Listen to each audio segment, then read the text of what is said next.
May benta tayong 894 pesos. Yan no, so may 18 orders and 623. Akalain mo yun, 623 clicks. What's up mga brad? So ngayon is pag-usapan natin kung ano yung mas magandang affiliate. Lazada ba? Shopee o TikTok? Ngayon, ang unahin muna natin is yung Lazada. Ako apply na ako ng Lazada affiliate, matagal na 2023. Then pakita ko lang yung ating Lazada. Kita nyo? So ito yung Lazada affiliate. Ayan o. Pwede ka mag-apply dyan. Then hindi lang maganda dito guys mga brad, hindi siya pag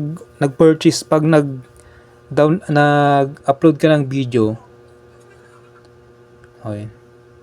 Upload ka ng video, kailangan mo bilhin yung item. Kagaya nito guys, mga brad. Itong Rockboss na power pump. 'Di ba? Ito 'yun. Meron namang Rockboss dito sa Lazada. Pero kailangan mo pang i-purchase, ayan oh. Kailangan mo pang i-purchase. So hindi siya free. Ito ang pangit sa Lazada. So real talk lang, mga brad. Ang hirap i-promote ni Lazada. So hindi ako akala ko dati mababago to Meron nga silang video pero kailangan mo mang bilhin. Ito yung binili ko. So kailangan dito may puhunan ka Kaya ang hirap kumita din dito kay Lazada. Pwede mo siyang i-promote sa social media, kaso ang hirap talaga. Para sa akin naman, depende naman para sa inyo, guys, mga brad. It's my personal ko lang naman to. Then never akong kumita dito kay Lazada. Tapos kailangan mo pa siyang bumili. Check natin yung ating ibang features. Ayan yung mga features. Malaki yung commission sa kanya. Actually malaki yung commission sa kanya, pero ang hirap niya lang i-promote si Lazada. Yan products. Mas malaki kay Shopee, Meron ako ito, tingnan nyo. Yun yung ko. Actually may kinita dapat ako dyan 350. Na pa, nung last 2023 pa. Pero never nila pinasok sa ko. Kaya may minimum kasi dito Ang minimum dito, I think 1-2 ata.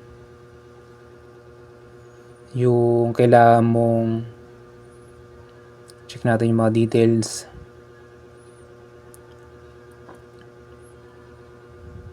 1-2 yung kailangan mong i-cash out. So may minimum dito na alam ko 1,200. Pag mo yun, saka lang papasok sa iyong account. Okay?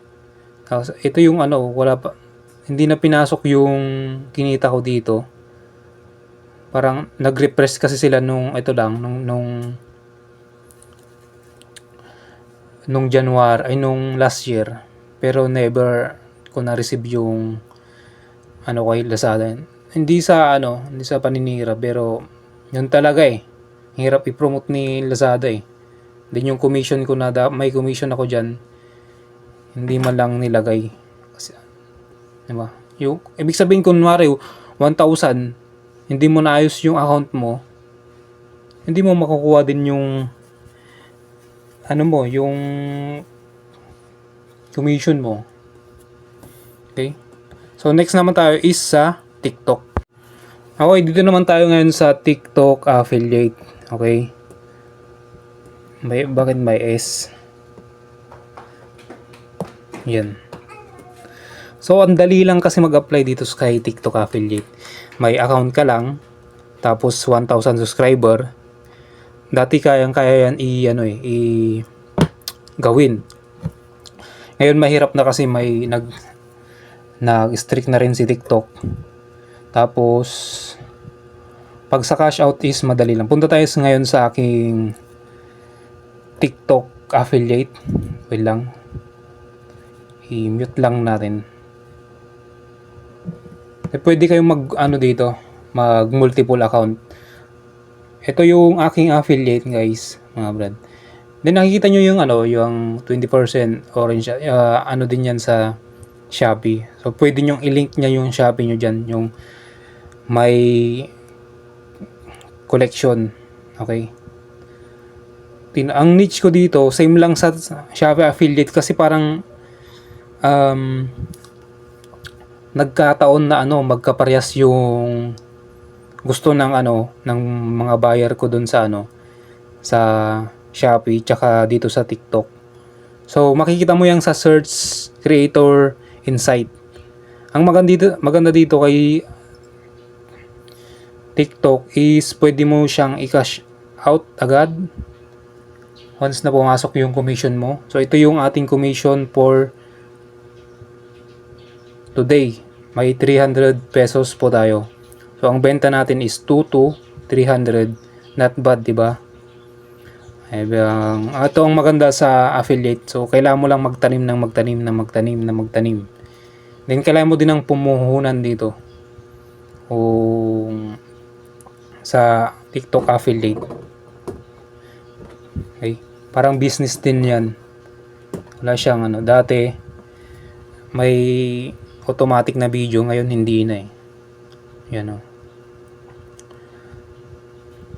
malaki din mga commission dito, mga 5%, 10%, ayun tingnan nyo yun So sa motor tayo, tsaka sa bike, yan yung mga ating ina-add. Madali lang, siguro marami na naka TikTok affiliate na kayo, i-add nyo lang yan, add nyo, then gawan nyo ng video. Okay? So hindi na pwede yung screenshot ngayon dito sa TikTok, hindi nag-i-strict na rin sila. 'Di ba? Ang kagandahan dito, pag na-deliver na yung item, papasok na sa inyong GCash. Pwede nyo nang i-withdraw through GCash bank dito sa TikTok. Madali lang siya mag-withdraw. Iwasan nyo lang maka-violation ng 24 points dito. Nasaan na yun? Dito sa baba.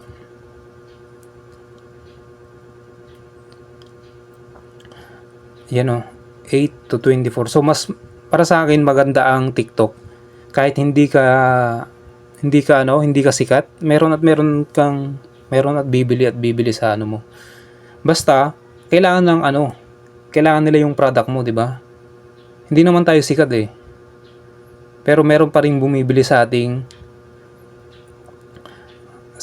TikTok shop. Ito nyo, napa naman natin siya, napa 50k views, 20k views. Ito 59. So sa to sa hotel accommodation. So nag-accommodate din tayo. Tingnan nyo. So, mix yan. Pero inaayos ko na ngayon. Kailangan ang nandito na lang is 3 yung bike, tsaka motor, tsaka yung hotel accommodation para hindi maguluhan si TikTok. Okay? Pwede kayong mag-multiple account. Pero dapat ilista nyo yung account nyo para hindi rin kayo mawala. Yan, para sa akin maganda ang TikTok. Okay? Doon naman tayo sa last, syempre yung Shopee affiliate. Tignan nyo naman kulit ng iho. Dito tayo sa last, ang Shopee affiliate. Ito yung pinaka gusto ko. Yan Shopee affiliate. Dahil dito tayo kasi kumita talaga ng hindi naman ganun kalaki. Pero at least nakapag-ipon tayo. Nakikita nyo naman sa video ko dyan. Yung kinita natin in 1 year. Pero yun in 1 year. More than 1 year.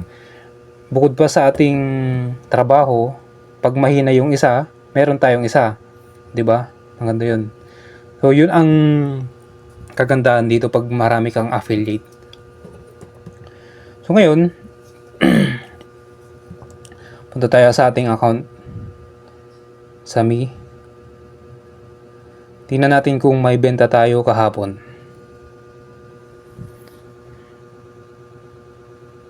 Yun, so kahapon is may benta tayong 894 pesos.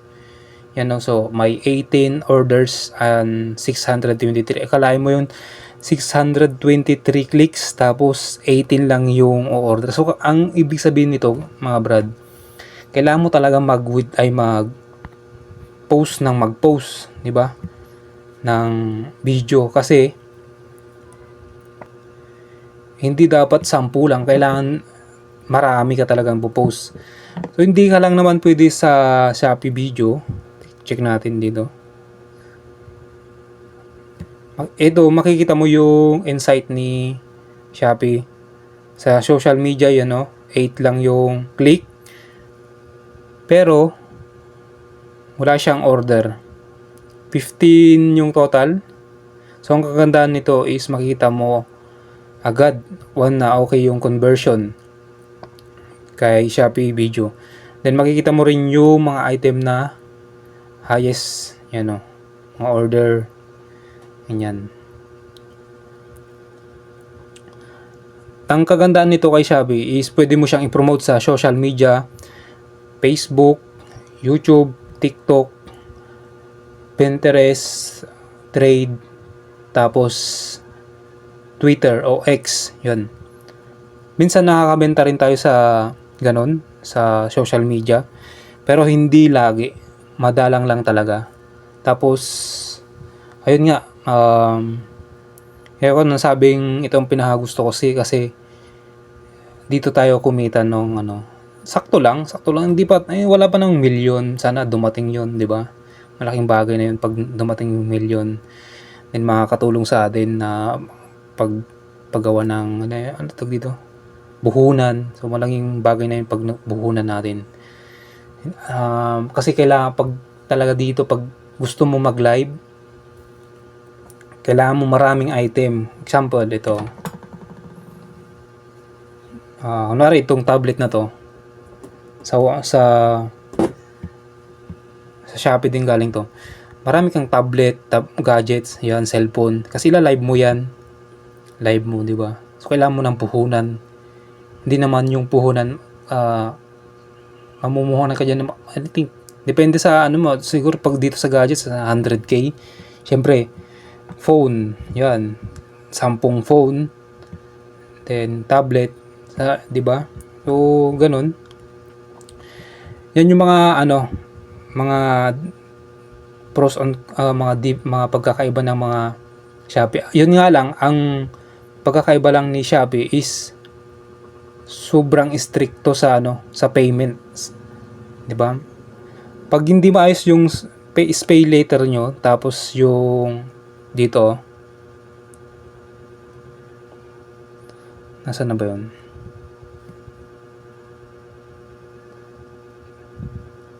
Shopee Pay pala. Yan, pag hindi maayos to, magfi-fail yung nyo, yung commission nyo. Then pag hindi nyo rin na yung sibang hindi rin maayos, magfi-fail yan. Then 1 month kayo maghihintay. Makita nyo naman doon na kailangan ayusin nyo lang siya. Matagal lang siyang mag-approve. Kailangan lang ayusin nyo yung nya, yung kailangan yung basahin mabuti bago i-send yung application. So yun lang, thank you and God bless.